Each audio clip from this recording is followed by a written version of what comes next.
Good morning, everyone. So today we are discussing what mistakes a CA fresher or CA aspirants when clearing the CA examination usually face or make. So now you have cleared your CA. Congratulations. But passing CA exams doesn't automatically make you a good auditor.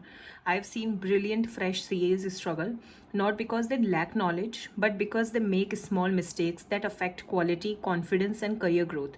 Today, I'm sharing the biggest mistakes I've seen and how you can avoid them from day one. So, yes, CA final was the milestone, the main milestone. You have done it. Now we are talking about the mistakes. Okay, so the first mistake we are talking about is, suppose you got allocated with a client and you started the testing of any work paper. It can be revenue, expenses, cash, loan, equity, anything. What you did, you just roll forward the previous year work paper and started the current year work paper. What important thing you are lacking here is the understanding of the entity. So this is my personal experience. If you want to give your best to the audit engagement and if you want your feedbacks to be at most good, please first understand the entity. Do as more as inquiry you can do. Read the previous year working papers, read previous year financials, everything. So understand the entity. Okay, you should not immediately start invoicing invoices. Okay, so you have to first understand what business your clients did. Okay, from what revenue streams they are earning the revenue. Okay, what are the risks related to these revenues or other parts, and what are their sig accounts, as in what are their significant accounts where they are doing multiple transactions. Okay, so this was the first mistake usually made by the CA freshers. Now the second mistake is not reading the PY work papers carefully. So what you just did, you just can roll forward it by just changing the date, client name is done, and you just need to change the date in the previous year work papers. But what you miss is what was done in the previous year work papers. So first you have to understand the working done by the previous auditors or the previous team, that what approach they followed for the sampling, what approach they followed for the testing. Then only you can have a better idea what you should do in your current year testing, right? And because of this you can know about the key risk issues, adjustments they made in the previous year. Okay, so you have to think like, I have to prepare everything like I'm doing it from the scratch. Don't just make your observations basis these work papers, but do refer these work papers for your understanding. Okay, so if last year revenue cutoff had issues, chances are this year you will focus there again. Okay, now the third mistake, as I told you, copy pasting everything without understanding. So this is again a practical scenario which I face on a daily basis.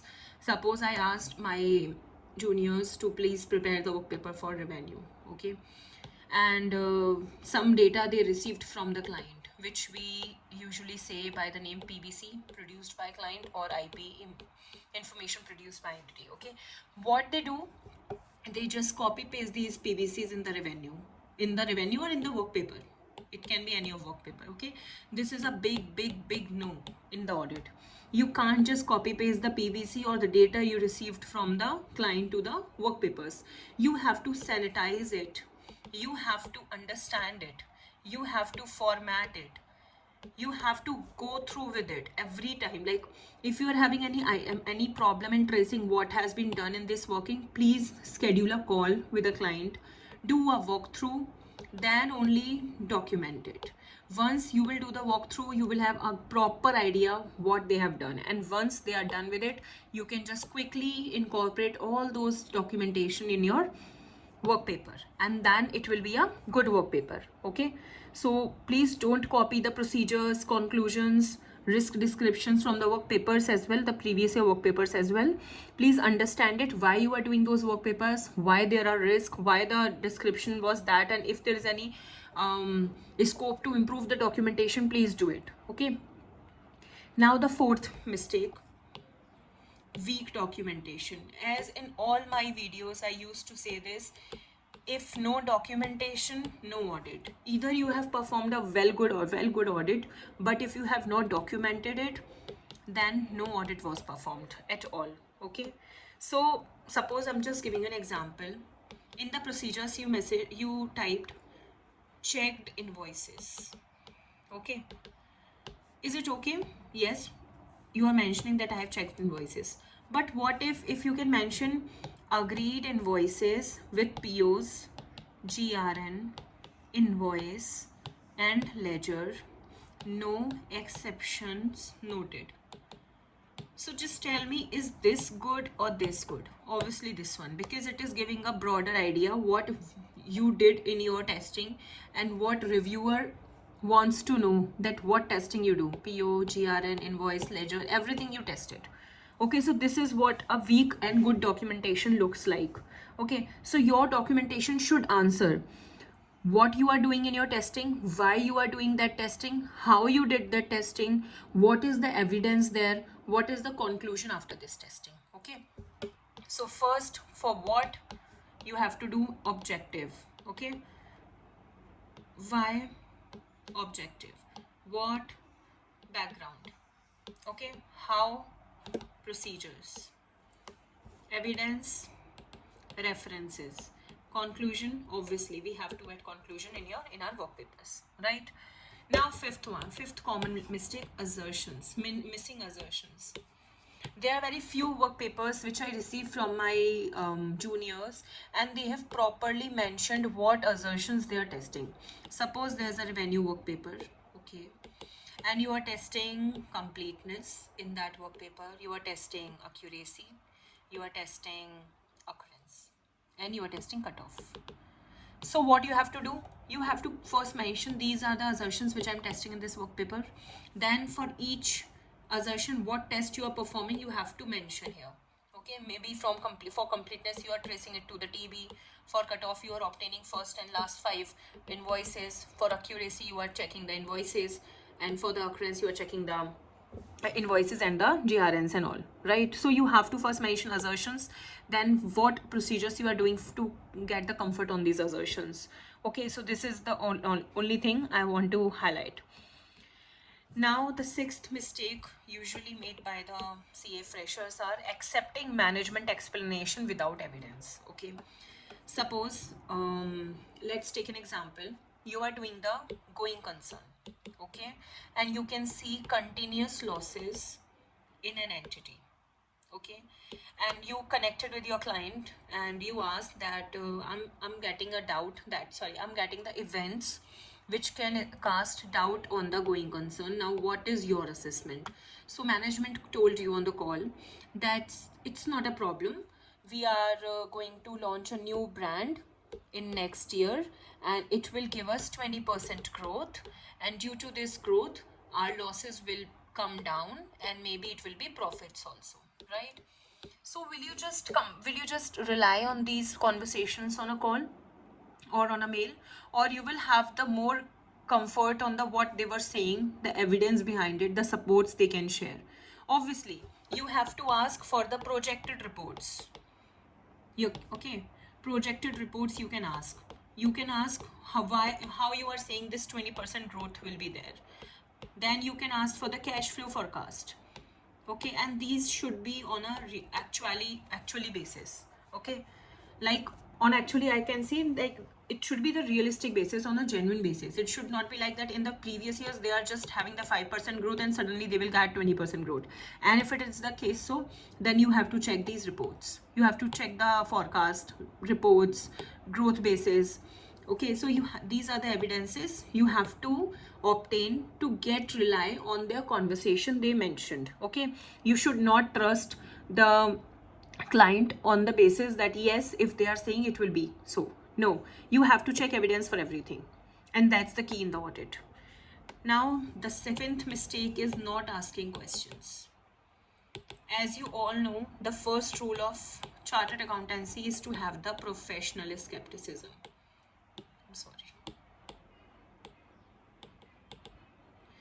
And by means of professional skepticism, it is not that you have to be suspicious of everything, or you have to you are not trusting anyone. No, you will ask questions, you will verify it, then you will say yes, it is okay. So that's the scene of here. So sometimes it happens that as a CA fresher, you joined any entity or you joined any firm, and you are just out of fear, you are not questioning whatever the client shared with you, you just tick it out. Okay, this is okay, this is okay, this is okay. No, it's not the case. When you will do the more questioning, there will be points you will get in the workings, there can be the issues which you can highlight and your seniors can guide you on that one. Okay, so first is ask questions from client, then ask questions from your seniors as well. Suppose if you get allocated on a testing of inventory, and you have never done the testing of inventory, and you are not having any idea of how to get the inventory tested, okay, and you just spent 1 week on this testing and the results was null, and your senior just asked after a week, okay, share the work paper with me for the review, then I can review, and then you are saying and maybe then also you didn't say anything, but your work paper will say everything, and when your senior will review your work paper, it will be a very bad impression of you.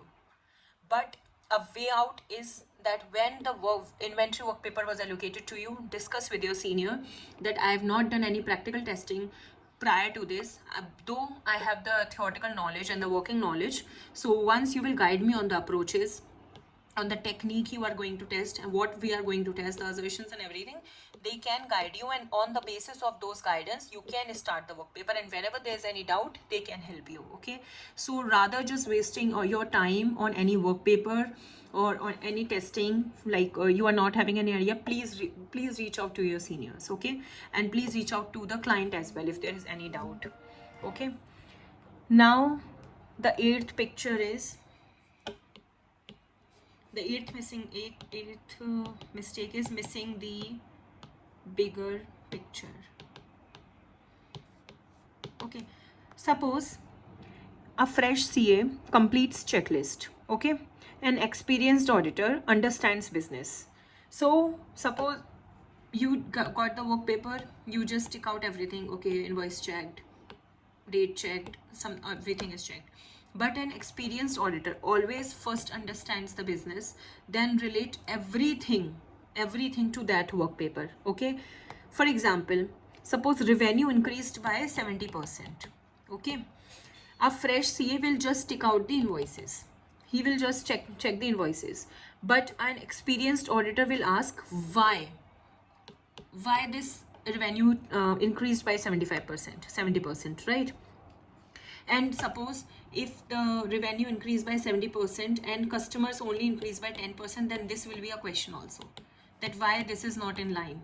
So this is what an experienced auditor will do, and this is what a normal fresher CA will do. Okay, now the ninth one is poor communication. So in the poor communication, it means